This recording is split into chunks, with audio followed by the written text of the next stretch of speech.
गोलू के पापा उसे बात करने बुलाए होते हैं। फिर से वो उससे मोया के बारे में बात करते हैं। गोलू कहता है वो कोशिश तो करता है पर वो थोड़ी ना मोया के काबिल है, वो तो शुआन को पसंद करती है और वही उसके काबिल है। पर उसके पापा ये सब सुनना नहीं चाहते थे, उसे ही वो मोया के काबिल बनने के लिए कहते हैं। वो अपने बेटे को टिप्स भी देते हैं कि किस तरह से लड़कियों को मनाया जाता है। गोलू कुछ और टिप्स मांगने लगता है तो वो उसे फेस्टिवल के लिए मोया को मॉडल के तौर पे इनवाइट करने को कहते हैं, मतलब इनकी कंपनी की तरफ से।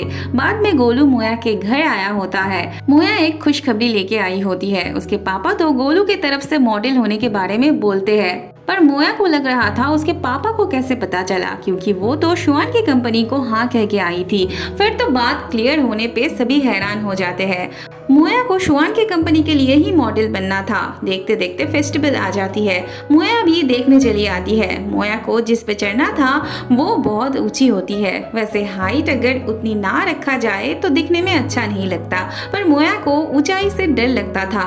अब दूसरा कोई रास्ता भी नहीं था और टाइम भी नहीं। मोया ये मौका गंवाना नहीं चाहती थी। उसे प्रॉब्लम होने के बावजूद वो ऊपर चढ़ने की प्रैक्टिस करने जाती है। टैंग मोया के लिए ड्रेस लेके आती है। फिर शुआन भी आ जाता है।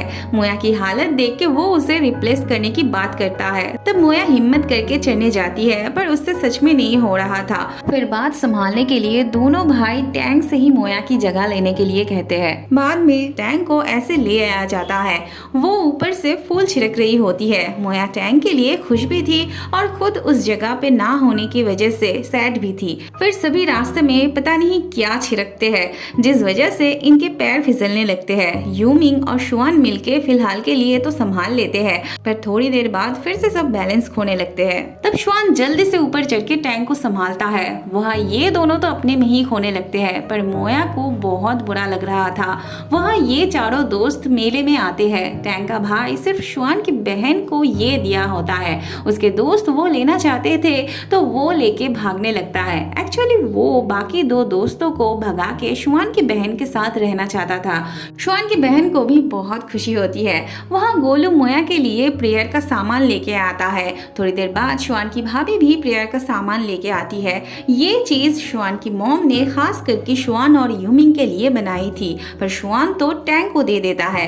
भाभी जी बहुत कोशिश करती है टैंक को इससे दूर रखने की, पर दोनों भाई मिलके वैसा होने नहीं देते। वो तो टैंक से ही उनके परिवार के लिए प्रेयर करवाना चाहते थे। शुआन कहता है वो उनके परिवार से अलग जरूर हुई है, पर उसने जो उनके फैमिली के लिए किया था वो तो अपने भी नहीं कर सकते, तो वो कहाँ से बाहर की हुई। टैंक तब राजी हो जाती है। भाभी जी के तन बदन में तो आग जलना शुरू हो जाती है। प्रेयर का टाइम होने पे सभी एकदम से आगे जाने के लिए पागल हो जाते हैं। ऐसे में टैंक लाइन से बाहर हो जाती है और उसके हाथों में जो था उसमें आग लग जाती है।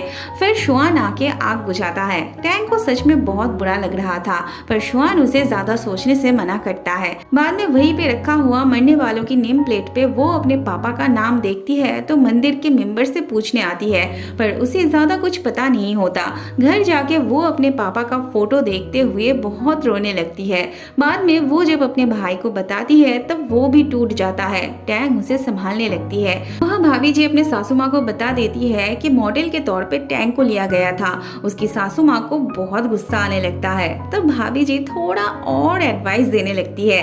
वो कहती है अगर टैंक ऐसे ही उनके आसपास रहेगी तो फिर यूमिंग उसे भूल नहीं पाएगा, और वो भी कैसी लड़की है। अगर वो उनके परिवार से कोई रिश्ता नहीं रखना चाहती थी तो फिर उनके वर्कशॉप में वो क्यों काम कर रही है, उसे तो वहाँ से निकाल देना चाहिए। पर शुआन की मॉम को बिजनेस में प्रॉफिट भी चाहिए था, इसीलिए वो टैंक को जॉब से नहीं निकालना चाहती थी, पर वो यूमिंग की दोबारा शादी करवाना चाहती थी, जिसके लिए मोया के बारे में वो सोचती है। बाद में वो यूमिंग से इस बारे में बात करती है, पर यूमिंग तो टैंक को ही चाहता था। फिलहाल के लिए वो अपने मॉम का मुंह बंद करने के लिए काम की तरफ डिटर्मिनेशन दिखाता है। शुआन की मॉम नहीं, अब यूमिंग की मॉम कहना चाहिए, क्योंकि अब उनका बायोलॉजिकल बेटा ठीक हो गया था, तो वो चाहती थी शुआन को छोड़ अपने खुद के बेटे को बिजनेस सौंप दिया जाए, और हो सके तो सारा जायदाद भी वो अपने खुद के बेटे को देना चाहती थी। शुआन के पापा बिजनेस के बारे में शुआन से सेटिस्फाइड थे, बल्कि उन्हें तो यूमिंग के लिए डर लग रहा था, क्योंकि उसके लिए सब कुछ नया था और बिजनेस भी इजी बात नहीं थी। पर अपने पत्नी के बातों से वो भी इफेक्ट हो जाते हैं। उन्हें भी उनकी बातें गलत नहीं लगती है। अगले दिन शुआन के पापा शुआन और असिस्टेंट से यूमिंग को काम समझा देने के लिए कहते हैं, काम में उसकी हेल्प करने के लिए कहते हैं। शुआन को तो फिलहाल के लिए इसमें कुछ भी ऐसा वैसा नहीं लगता है। यूमिंग भी अभी तक इनोसेंट ही था। इन सब के बीच असिस्टेंट को शुआन के लिए चिंता होने लगती है। एक हिसाब से वो फ्यूचर देख पा रही थी। उसे नहीं लग रहा था कि दो भाई पूरी जिंदगी ऐसे ही रहेंगे। उसे डर था कि शुआन को कहीं सब छोड़ना ना पड़े, पर शुआन के पापा को अपने बेटे पे भरोसा था।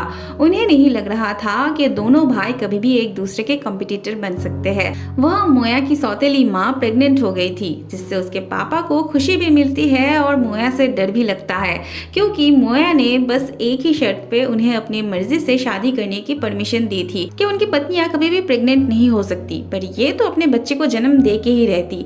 उनकी बात करते करते मोया आ जाती है। उसकी सौतेली माँ उसे बताने जाती है, पर मोया के पापा उसे रोक देते हैं। बातों ही बातों में मोया अपने पापा को याद दिला देती है कि वो दूसरा बच्चा नहीं ले सकते, मतलब ऐसे ही याद दिला देती है। बाद में मोया के पापा बहुत लाचार होकर अपनी पत्नी से अबॉर्शन के लिए कहते हैं, क्योंकि वो अपना प्रॉमिस नहीं तोड़ सकते थे। पर उनकी पत्नी कहती है वो 100% श्योर है कि उनका बेटा ही होगा। अगर वो अपने बेटे को इस दुनिया में नहीं लाना चाहते हैं तो वो उसे भी मार डाले, फिर साथ में उनका बेटा भी मर जाएगा। अब मोया के पापा पड़ गए थे मुश्किल में, क्योंकि उन्हें बेटा भी चाहिए था और प्रॉमिस भी निभाना था। उन्हें समझ में नहीं आ रहा था कि उन्हें क्या करना चाहिए। मोया शुआन के घर सबके लिए खाने के लिए कुछ लेके आई होती है। शुआन की बहन से उसे पता चलता है अब दोनों भाई वर्कशॉप काम करने जाते हैं, तो कोई भी घर नहीं रहता और वो भी वर्कशॉप जा रही थी, तो उसका खाना भला कौन खाता। मोया उसे उसकी गाड़ी में वर्कशॉप चलने के लिए कहती है। गोलू भी वर्कशॉप आया होता है। फिर सभी मिलके खाने जाने का प्लान बनाते हैं। गोलू फिंजन से जाने के लिए पूछता है। वैसे असली इरादा तो टैंक को ले जाने का था, जो कि फिंजन को भी समझ आ गया था। टैंक जाना नहीं चाहती थी, पर उसे भी ले जाया जाता है।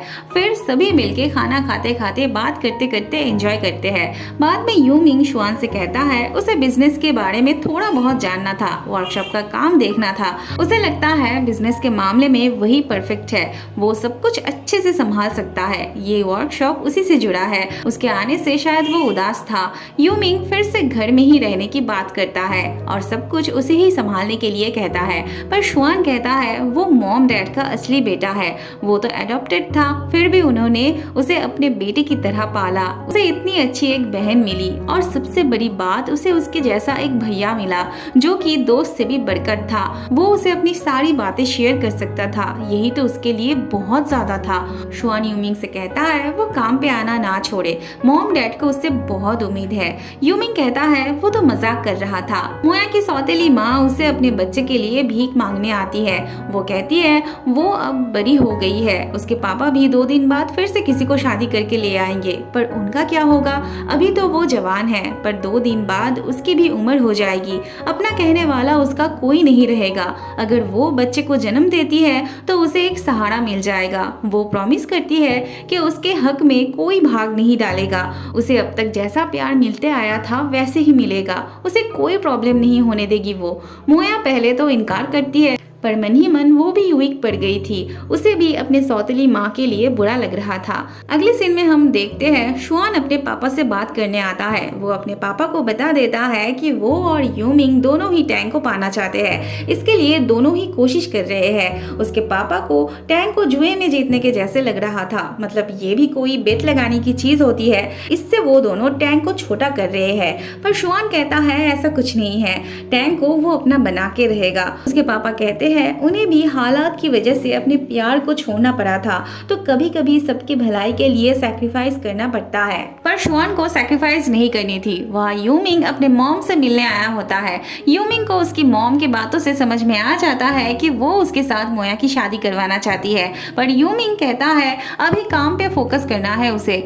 अगले सीन में हम देखते हैं मोया अपनी मेड से पूछती है क्या वो निर्दयी है, क्या वो गलती कर रही है उसकी सौतेली माँ का बच्चा अबॉर्शन करवा के। वैसे उसकी मेड तो उसे पैम्पर करने में ही लगी रहती थी, उसे बस मोया के हाँ में हाँ मिलाना आता था। मोया कहती है टैंग के पास भाई है, शुआन की बहन के पास दो भाई है, पर वो बहुत अकेली है। अगर उसके भी एक भाई होगा तो वो भी उसके साथ खेल पाएगी। तब उसकी मेड भी उसे मोटिवेट करती है।